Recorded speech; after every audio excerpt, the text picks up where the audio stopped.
दोस्तों वीडियो को शुरू करते ठीक है। एक एक प्रश्न को देखिएगा, एकदम समझाएंगे दोस्तों, एकदम मक्खन तरीका से एग्जाम एकदम तहलका मचा दीजिएगा, ठीक है। पहला दोस्तों प्रश्न कहता है कि त्वरण का, ठीक है, त्वरण का एसआई मात्रक क्या है। SI unit of acceleration is. आपको दोस्तों एग्जाम में, ठीक है, इंग्लिश में भी क्वेश्चंस रहेगा, हिंदी में भी रहेगा। जिस प्रकार से आज के इस वीडियो में दिख रहा है इसी प्रकार का क्वेश्चंस आपको रहेगा एग्जाम में हुबहू, ठीक है। तो त्वरण का दोस्तों आपका एसआई मात्रक पूछा है। सबसे पहले आपको समझना है त्वरण होता क्या। तो त्वरण का जो प्रकृतिक यानी कि उसका चिन्ह जो है ए से हम लोग इंडिकेट करते हैं, और त्वरण का जो एसआई मात्रक होता है वो दोस्तों मीटर पर सेकेंड स्क्वायर, ठीक है, मीटर पर सेकेंड स्क्वायर होता है। तो कहां दिख रहा है मीटर पर सेकेंड स्क्वायर, देखिए पहला ऑप्शन में मीटर है तो ये गलत हो गया। दूसरा में मीटर पर सेकेंड है लेकिन स्क्वायर नहीं दिया, ये भी गलत है। ऑप्शन नंबर सी देखिए मीटर पर सेकेंड स्क्वायर है, यानी ऑप्शन नंबर सी इसका जो है करेक्ट आंसर हो जाएगा, ठीक है। ऑप्शन नंबर 1 का सी इसका हो जाएगा करेक्ट आंसर। चलिए 2 नंबर दोस्तों पूछा है कि वेग में परिवर्तन की दर को क्या कहते हैं, ठीक है। तो वेग में दोस्तों परिवर्तन की दर को क्या कहते हैं आपसे पूछा। बहुत ही मोस्ट इंपोर्टेंट क्वेश्चन दोस्तों, 40 में 40 ना, वीडियो को अंत तक देखिएगा। जितना सारा दोस्तों को जरूर से लिखिए जाओ, सब्सक्राइब नहीं किया सब्सक्राइब करके ऑल नोटिफिकेशन को रख लीजिए, ठीक है, ताकि वीडियो डाले नोटिफिकेशन पहुंच जाए। तो देखिए वेग में परिवर्तन की दर को क्या कहते हैं, ठीक है। The rate the change of A velocity is. तो इसको हम लोग क्या कहते हैं, चाल कहते हैं कि वेग कहते हैं कि त्वरण कहते हैं कि विस्थापन कहते हैं। तो वेग में परिवर्तन की दर को हम लोग त्वरण कहते हैं, ठीक है। ऑप्शन नंबर सी हो जाएगा एक्सीलरेशन कहते हैं, ठीक है। चलिए आगे दोस्तों 3 नंबर आपसे पूछा है कि एक कार 2 घंटा में, ठीक है, 100 सेंटीमीटर की दूरी तय करती है, ठीक है, तय करते हैं, तो इसकी औसत चाल कितनी होगी, ठीक है। तो देखिए यहां पर दोस्तों आंसर इसका इस प्रकार से लिखा है, बहुत ही शानदार आंसर है कि एक कार, ठीक है, ट्रेवल, ठीक है, ए distance of 100 kilometre in 2 hour it average speed in, ठीक है। देखिए यहाँ पर किलोमीटर होगा, इसको सेंटीमीटर है, कोई दिक्कत की बात नहीं है, ठीक है। सबसे पहले दोस्तों टाइम आपका कितना है, तो टाइम आपका 2 आवर है, ठीक है। डिस्टेंस उसके बाद दोस्तों हम लोग क्या दिया है, तो दूरी, दूरी आपका कितना है, तो आपका दूरी आपका कितना है, तो 100 किलोमीटर है, ठीक है, 100 किलोमीटर है। इस प्रकार से दूरी हो गया इसका, ठीक है। सूत्र हम लोग लगाएंगे, चलिए वो पेज लेकर आते हैं, उसके बाद आपको समझाते हैं, ठीक है। यहाँ पर देखिए हम पेज लेकर आ चुके हैं, अब आपको यहाँ से हम लोग समझाएंगे। टी हमारा समय हमको 2 घंटा दिया गया है, डी हमारा दूरी हमको जो 100 किलोमीटर दिया गया है। हमसे पूछा है औसत चाल। औसत चाल का सूत्र क्या होता है, तो औसत चाल का सूत्र होता है, ठीक है, दूरी बटा में समय होता है, ठीक है। तो दूरी कितना है, तो दूरी दोस्तों हमका 100 है, 100 लिख दीजिए, ठीक है। समय कितना है, 2 घंटा लिख दीजिए, 2 को 100 से भाग दीजिएगा तो 50 बार में जाएगा। ये किलोमीटर है, किलोमीटर लिख दीजिए, इसमें एच है तो एच यानी कि आवर्स है, 50 किलोमीटर पर आवर इसका जो करेक्ट आंसर हो जाएगा। कहाँ दिख रहा है 50 kilometre per hour, option number B में दिख रहा है, ऑप्शन नंबर 20 का हो जाएगा करेक्ट आंसर, ठीक है। चलिए 4 नंबर कि 2 केजी द्रव्यमान वाली वस्तु को, ठीक है, 5 मीटर पर सेकेंड के स्क्वायर से त्वरित करने पर कितना बल आवश्यकता होती है। How much force will require to accelerated 2 kg mass और, ठीक है, 5 मीटर पर सेकेंड स्क्वायर। देखिए दोस्तों यहाँ पर आपसे बहुत ही मोस्ट इंपोर्टेंट है और एकदम हल्का सा प्रश्न है, ठीक है, समझा देते हैं, उसके बाद हम आपको इसका आंसर बताते हैं, ठीक है। सबसे पहले मास आपका दिया गया है 2 kg का, ठीक है, 2 kg का।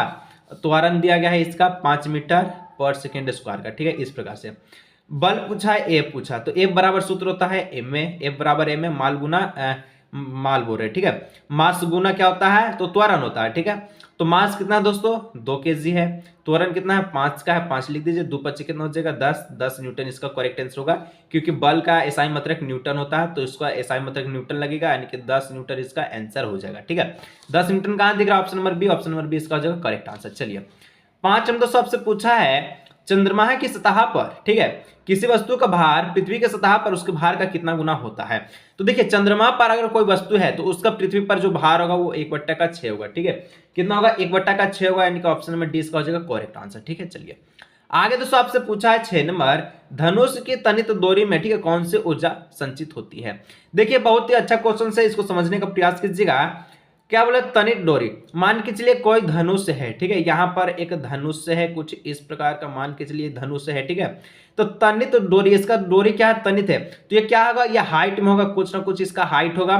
तो जब हाइट होगा दोस्तों तो इसमें हम लोग लगाते स्थितिज ऊर्जा का फॉर्मूला mgh लगाते हैं, ठीक है। अगर इसमें h है तो हम लोग स्थितिज ऊर्जा लगाएंगे, क्योंकि इसका हाइट है, तो इसलिए इसका जो आंसर ऑप्शन नंबर ए हो जाएगा स्थितिज ऊर्जा, इसका हो जाएगा करेक्ट आंसर, ठीक है। आगे दोस्तों आपसे 7 नंबर पूछा है कि किसी वस्तु का वेग दोगुना कर दिया जाए तो इसकी गतिज ऊर्जा क्या होगी। अगर दोस्तों हम लोग जो v को दोगुना कर देते हैं, ठीक है, वेग को हम लोग दोगुना करेंगे तो इसका गतिज ऊर्जा जो है चौगुनी हो जाएगा। कितना हो जाएगा, चौगुनी, यानी कि ऑप्शन नंबर सी हो जाएगा, ठीक है, 4 टाइम्स हो जाएगा, ठीक है। चलिए आगे दोस्तों आपसे 8 नंबर प्रश्न पूछा है इसमें से तरंग वेग v, तरंग दैर्घ्य लेमडा, ठीक है, तथा आवृत्ति के बीच सही संबंध क्या होता है? ठीक है, तरंग दैर्घ्य के तरंग वेग, तरंग दैर्घ्य और आवृत्ति के बीच संबंध यानी कि सूत्र दोस्तों आपसे पूछा है, तो इसका सूत्र क्या होगा, चलिए इसको हम आपको बता देते हैं। ठीक है, तो इसका जो सूत्र होता है दोस्तों वो होता है आप सभी का क्या होता है, तो v यानी कि तरंग वेग इज इक्वल टू, ठीक है, आपका आवृत्ति होता है और आवृत्ति गुना होता है आपका लेमडा होता है, यानी कि ऑप्शन नंबर ए इसका हो जाएगा करेक्ट आंसर। ठीक है, चलिए 9 नंबर दोस्तों आपसे प्रश्न पूछा है ऊर्जा का व्यवसायिक मात्रक क्या है? तो दोस्तों यहाँ पर कॉम्प्रिकल यूनिट ऑफ एनर्जी पूछा है, तो ऊर्जा का जो व्यवसायिक मात्रक है वो किलोवाट होता है। क्या होता है? किलोवाट। ठीक है, यानी ऑप्शन नंबर ए इसका हो जाएगा करेक्ट आंसर। चलिए 10 नंबर दोस्तों आपसे पूछा है सार्वत्रिक गुरुत्वीय स्थिरांक जी का वैल्यू क्या होगा? बरका जी का वैल्यू क्या होता है आपसे पूछा, तो इसका जो जी का वैल्यू होता है वो न्यूटन मीटर स्क्वायर बट्टे में केजी का स्क्वायर होता है। ठीक है, न्यूटन मीटर स्क्वायर बट्टे में केजी स्क्वायर। ठीक है, ऑप्शन नंबर सी इसका हो जाएगा करेक्ट आंसर। चलिए जितना सारा दोस्तों उनको जरूर शेयर कीजिएगा और सब्सक्राइब नहीं किए दोस्तों सब्सक्राइब करके रख लीजिए ऑल पे नोटिफिकेशन को प्रेस करके, ताकि आने वाला वीडियो का नोटिफिकेशन आपके पास पहुंच सके और एग्जाम में आप गर्दा मचा सके। ठीक है, 11 नंबर, यदि किसी पिंड का विस्थापन शून्य है तो बल द्वारा उस पिंड पर किया गया कार्य क्या होगा? डब्ल्यू पूछा दोस्तों, डब्ल्यू बराबर होता है फॉर्मूला एफ एस होता है। ठीक है, जब दोस्तों हमको क्या यहाँ दिया गया है तो इसका विस्थापन शून्य यानी कि आपका इसका विस्थापन को हम लोग डी भी लिखते हैं एस भी लिखते हैं, कोई दिक्कत नहीं। ठीक है, चाहे तो आप डब्ल्यू बराबर एफ डी लिखिए चाहे एफ एस लिखिए, बात बराबर है। तो दोस्तों यहाँ पर देखिए विस्थापन आपका जीरो है, विस्थापन आपका जीरो है तो कार्य कितना होगा, तो डब्ल्यू गुना जीरो यानी कि जो आपका कार्य जिसका हो जाएगा ये जीरो हो जाएगा। अगर कोई चीज जीरो है तो उसको जीरो से गुना करते हैं तो जीरो ही आंसर मिलता है, यानी ऑप्शन नंबर ए हो जाएगा 0 जूल। ठीक है, आगे 12 नंबर दोस्तों बोलता है कि निम्न में से किसका जड़त्व अधिक होगा? देखिए जड़त्व किसका अधिक होता है, तो यहाँ पर जिसका सबसे ज्यादा वजन होता है, साइकिल है, कार है, बस है, रेलगाड़ी है। तो देखिए सबसे कम साइकिल का, उसके बाद कार का, उसके बाद बस का, उसके बाद रेलगाड़ी का। अगर यहाँ कम जड़त्व पूछता तो यहाँ पर साइकिल होता, ठीक है, लेकिन यहाँ पर ज्यादा जड़त्व पूछा है, अधिक जड़त्व किसका होता है? रेलगाड़ी का, क्योंकि रेलगाड़ी में ज्यादा वजन होगा साइकिल, कार और बस के मुकाबले में। ठीक है, चलिए which of the flowing has a more answer, तो ऑप्शन नंबर डी ट्रेन। चलिए आगे दोस्तों 13 नंबर कहता है द्रव्यमान और वेग के गुणनफल को क्या कहते हैं? ठीक है, देखिए द्रव्यमान और वेग के जो गुणनफल है, ठीक है, उसको दोस्तों हम लोग कहते हैं संवेग कहते हैं, यानी ऑप्शन नंबर ए हो जाएगा, जिसको हम लोग इंग्लिश में मोमेंटम कहते हैं। The product of mass and velocity is called momentum. ठीक है, चलिए आगे दोस्तों आपसे 14 नंबर प्रश्न पूछा तो कि ध्वनि तरंग होती है। ठीक है, तो ध्वनि तरंग कैसी होती है? तो ध्वनि तरंग हमेशा याद रखिएगा जो साउंड वेव होता है वो आपका लॉन्गिट्यूडनल वेव होता है। ठीक है, यानी कि अनुदैर्घ्य तरंग होता है। ठीक है, इसको याद कर लीजिएगा। चलिए आगे दोस्तों 15 नंबर प्रश्न कहता है समान मनुष्य के कानों के लिए श्रव्यपरास कितना है? तो श्रव्यपरास कितना होता है दोस्तों ह्यूमन व्यक्ति के लिए? तो देखिए 20 हर्ट्ज से लेकर, ठीक है, कितना तक जाता है? तो 20,000 हर्ट्ज तक जाता है। ठीक है, 20 से लेकर 20,000, तो कहाँ दिख रहा है? 20 से लेकर 20 में कितना जीरो है? तो 1 2 3 4 गो जीरो। ठीक है, 1 गो 2 गो 3 गो 4 गो, यानी ऑप्शन नंबर ए इसका जो है सही आंसर हो जाएगा। ठीक है, चलिए आगे दोस्तों नेक्स्ट बढ़ते तो 16 नंबर प्रश्न पूछा है स्टील का जहाज पानी में नहीं डूबता लेकिन स्टील की काठी पानी में डूब जाती है। ठीक है, इसका क्या कारण है? तो स्टील का जो जहाज वो पानी में इसलिए नहीं डूबता क्योंकि वो बहुत सरफेस एरिया उसका ज्यादा होता है। ठीक है, वो जहाज के टाइप करता है, इस प्रकार से उसका जहाज रहता है, लेकिन जो कील है वो ठोस हो गया एक प्रकार से, यानी कि उत्प्लावन वेग के कारण होता है, तो इसको ऑप्शन नंबर बी कहेंगे उत्प्लावन। ठीक है, चलिए आगे दोस्तों हम नेक्स्ट बढ़ते हैं, क्योंकि देखिए जहाज इसलिए बनाया जाता है कि पानी में ना डूबे, तो ये जी सिंपल सा बात है। ठीक है, चलिए 17 नंबर दोस्तों प्रश्न कहता है संवेग परिवर्तन की दर का समानुपाती होती है। ठीक है, तो संवेग परिवर्तन का जो दर है ये समानुपाती होता है, किसका समानुपाती होता है? तो आरोपित बल का होता है। ठीक है, ऑप्शन नंबर 2 इसका हो जाएगा, 20 का हो जाएगा करेक्ट आंसर। जो इंग्लिश में पढ़ते हैं साइंस को, इंग्लिश में अपना देखते चलिएगा। ठीक है, कोई दिक्कत की बात नहीं है। ठीक है, क्योंकि क्वेश्चन इंग्लिश हिंदी दोनों में लगा जिस प्रकार से यहाँ दिख रहा है। ठीक है, 18 नंबर तत्व एक उदाहरण है। तो तत्व दोस्तों देखिए यहाँ पर the example of an element, element किसको बोलते हैं? तत्व किसको बोलते हैं? जो परमाणु संख्या में जितना भी तत्व आता है, ठीक है, उसको हम लोग एलिमेंट बोलते हैं। तो वायु ना सर, पानी ना सर, नमक ना sir, option number D oxygen. Oxygen क्या है? तो ये आपका तत्व है, ये आपका एलिमेंट है। ठीक है, चलिए आगे दोस्तों नेक्स्ट नंबर पूछा है 1 मोल बराबर होता है। ठीक है, तो 1 मोल किसके बराबर होता है? तो 1 मोल दोस्तों 6.0 ठीक है 022 इंटू 10 का पावर, ठीक है, 23 कण के बराबर होता है, यानी ऑप्शन नंबर ए हो जाएगा इसका करेक्ट आंसर, ठीक है। इंग्लिश में 1 mole equal to 6.022 into 10⁻23 particle, ठीक है, पार्टिकल। चलिए ऑप्शन नंबर ए हो जाएगा। आगे तो आपसे 20 नंबर पूछा कि ऑक्सीकरण का, ठीक है, ऑक्सीबोरक, ऑक्सीकरण नहीं, ऑक्सीजन का सर, ऑक्सीजन का सही इलेक्ट्रॉनिक विन्यास क्या होता है, ठीक है। देखिए सर, जब भी आपका इलेक्ट्रॉनिक विन्यास पूछे तो उसका परमाणु संख्या आपको याद होना चाहिए। तो hydrogen, helium, lithium, beryllium, boron, carbon, nitrogen, oxygen. Oxygen का परमाणु संख्या कितना होता है? 8 होता है, ठीक है। परमाणु संख्या 8 होता है। हम लोग जानते हैं, क्या जानते हैं सर, कि जब भी हम लोग का इलेक्ट्रॉनिक विन्यास निकालना होता है तो हम लोग कैसे निकालते हैं? तो एगो कक्षा के होता है, एगो कक्षा एल होता है, एगो कक्षा एम होता है, एगो कक्षा एन होता है। एल कक्षा में कम से कम 2 इलेक्ट्रॉन होने चाहिए, कि एल कक्षा में कम से कम 8 गो होना चाहिए, एम में कम से कम 8 गो होना चाहिए और एन में कम से कम 8 गो। पहला में 2 गो, बाकी में सब में 8-8 गो होना चाहिए। तो अब ये ऑक्सीजन है, तो ऑक्सीजन को हम लोग इलेक्ट्रॉनिक विन्यास लिखेंगे तो ये के में जाएगा, पहले 2 गो होता है क्योंकि, ठीक है, तो इसलिए इसका 2 हो गया। अब दोस्तों 8 में से आपका 2 गो चल गया तो क्या बच्चा है? 6 गो बच्चा है। तो ये एल में आपका कितना हो जाएगा? 6 गो। बाकी में ही नहीं भर पाएगा तो इसका इलेक्ट्रॉनिक विन्यास 2 और 6 हो जाएगा, ठीक है। 2 6 कहाँ दिख रहा है? तो यहाँ पर देखिए 2 8 है, 2 6 ऑप्शन नंबर बी में, ऑप्शन नंबर बी इसका हो जाएगा करेक्ट आंसर। चलिए 21 में दोस्तों प्रश्न है कि प्रतीक, ठीक है, 12 से 6 से कार्बन की द्रव्यमान संख्या कितनी होगी? तो इसका द्रव्यमान संख्या दोस्तों पूछा है, तो इसका जो द्रव्यमान संख्या होगा वो आपका 12 हो जाएगा, ऑप्शन नंबर बी हो जाएगा, ठीक है। चलिए 22 में दोस्तों आपसे प्रश्न पूछा है, यदि किसी तत्व का परमाणु क्रमांक 1 तथा परमाणु का द्रव्यमान z है तो उनके परमाणु में उपस्थिति न्यूट्रॉन की संख्या होगी।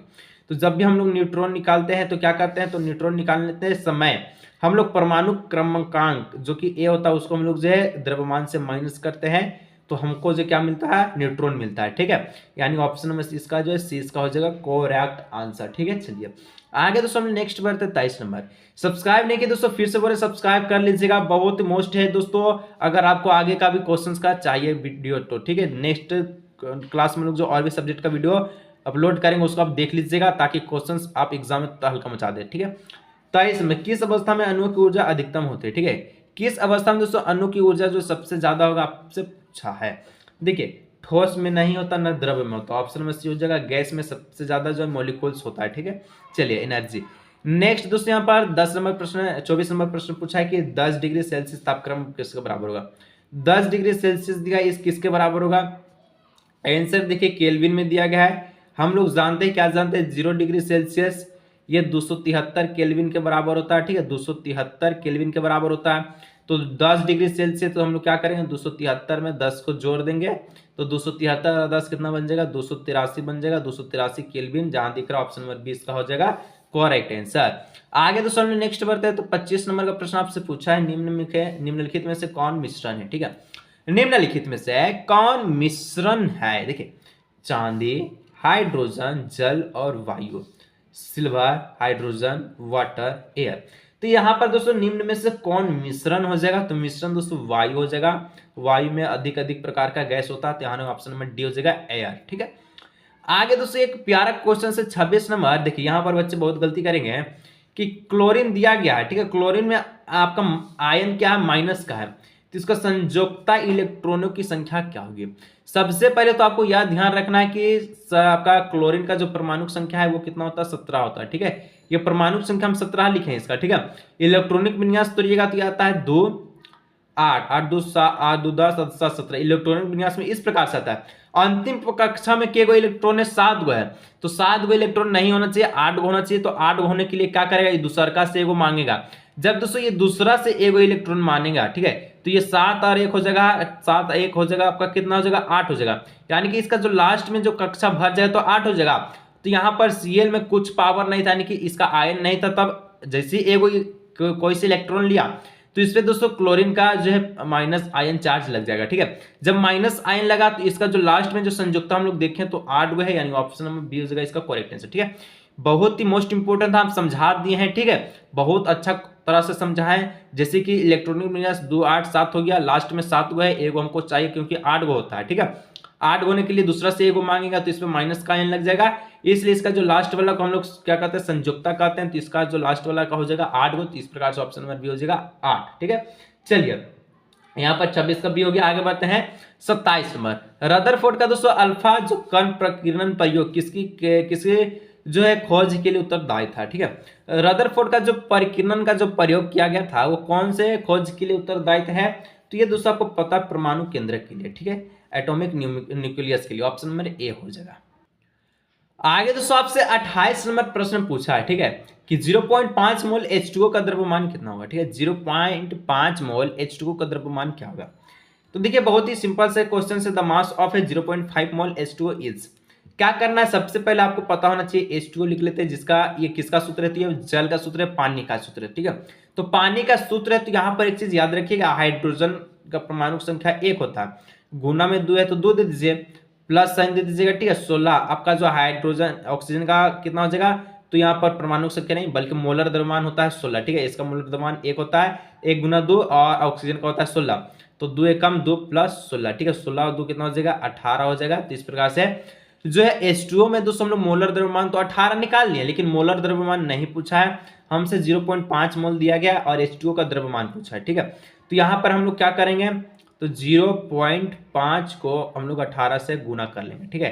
तो 0.5 को 18 से गुना कीजिएगा तो 18 पच्चे होता है 90, यानी कि 9.0, तो 9.0 का हम लोग कुछ वैल्यू नहीं देते हैं, यानी कि 9 इसका हो जाएगा करेक्ट आंसर, ठीक है, 9 ग्राम, ऑप्शन नंबर बी। चलिए 29 नंबर का दोस्तों प्रश्न पूछा है, निम्नलिखित में से कौन कपड़ा गर्मियों के समय अधिक आरामदेह होता है, ठीक है। तो प्लास्टिक के पहनते हैं नहीं सर, सिल्क के पहनते हैं नहीं सर, सिंथेटिक के नहीं, हम लोग जो सूती कपड़ा पहनते हैं गर्मी के दिन में, गंजी बनियान ये सब, ठीक है, ताकि हम लोग जो आराम से एकदम रहे, पसीना उसीना ना निकले, ठीक है, एकदम गर्मी उर्मी आराम से बीते, एग्जाम के बाद एकदम भयंकर गर्मी आएगा, आप देखिएगा, ठीक है।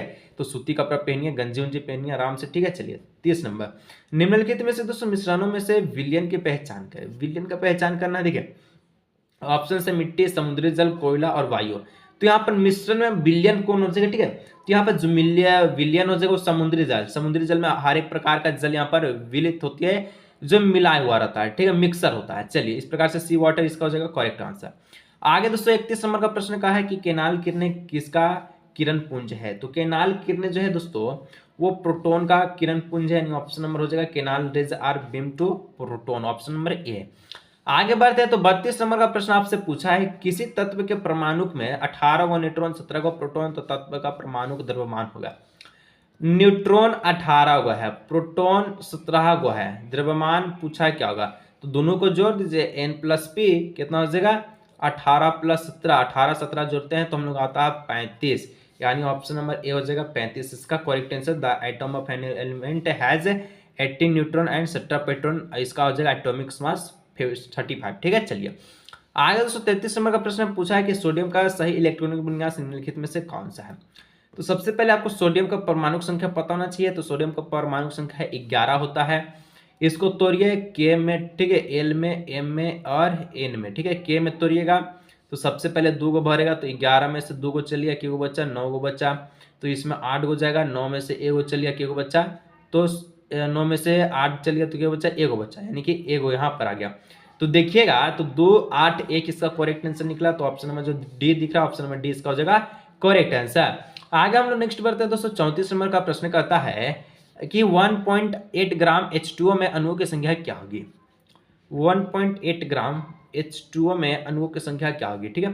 तो हाइड्रोजन अभी हम लोग जो है क्या निकाले, जल का परमाणु संख्या निकाल चुके हैं, ठीक है। तो यहाँ दोस्तों इस प्रकार का प्रश्न का जो सही जो उत्तर हो जाएगा, ठीक है, क्या हो जाएगा, इसको हम लोग निकाल चुके हैं, तो अणुओं की जो संख्या होती है वो आपको पता है, हम लोग बताएं, ठीक है। तो इसका जो करेक्ट आंसर वो हो जाएगा ऑप्शन नंबर डी 6.00 इंटू 10⁻22, ठीक है। चलिए आगे दोस्तों कुछ और प्रश्न बचा उसको भी हम लोग सोल्व करते हैं, इसके बाद और भी आपका सब्जेक्ट का वीडियो आएगा। फिर से बोले सब्सक्राइब बहुत जरूरी है दोस्तों वीडियो का नोटिफिकेशन पाने के लिए, ठीक है। अगर सब्सक्राइब नहीं करें तो वीडियो को कैसे देखेंगे आप, और दोस्तों के साथ जरूर से शेयर करें इस वीडियो को, ठीक है। आत्महत्या का थैला किसे कहा जाता है, हम लोग जानते हैं कि राइबोसोम, ठीक है, राइसोसोम को आत्महत्या का थैला कहा जाता है, यानी ऑप्शन नंबर बी हो जाएगा।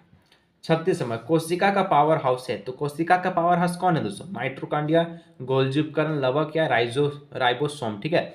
तो कोशिका का जो पावर हाउस है उसको हम लोग कहते हैं माइटोकॉन्ड्रिया, यानी ऑप्शन नंबर ए हो जाएगा power house of cell is mitochondria, ठीक है। चलिए 37 नंबर दोस्तों कहता है कि ट्रेगिट्स पाए जाते हैं, तो ठीक है, ट्रेगिट्स आर फाउंड इन, कहाँ ट्रेगिट्स पाया जाता है, तो ट्रेगिट्स जो है ये आपका जाइलम में पाया जाता है, ठीक है, ऑप्शन नंबर ए हो जाएगा जाइलम, ठीक है। चलिए 38 नंबर दोस्तों प्रश्न पूछा है मलेरिया का रोगवाहक है, मलेरिया का रोगवाहक कौन है, मक्खी, मच्छर, विषाणु या फिर परजीवी।